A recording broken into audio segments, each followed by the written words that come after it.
Нарын облусунун Атбашы районуна караштуу Башкайынды айылынын тургундары өкүл балдары Маман менен Алинанын уулу Исхакты тушоо кесөөздүк майрамы менен куттуктаймын.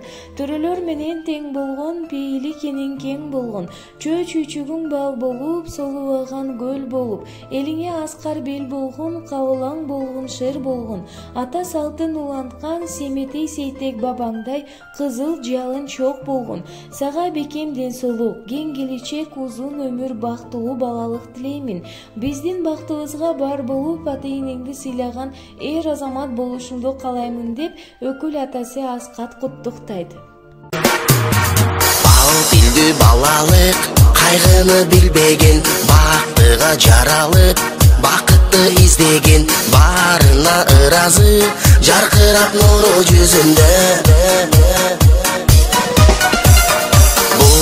Кабарын оюна илбеген, барына кызыгып, билбесе кимдеген, баш ийип аргасыз, жарокер карап өзүнө.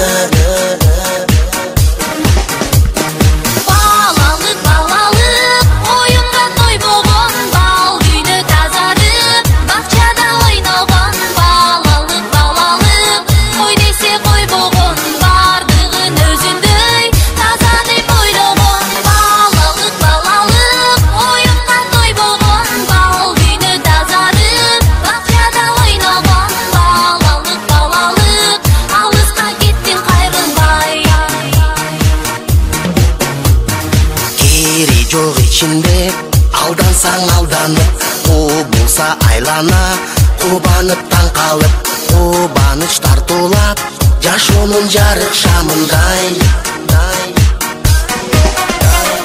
Жомокко ишенип, жомокто жашаган, жол салып өзүнчө жоругун жасаган, жодар көз балалык, алыска кеттиң кайрылбай.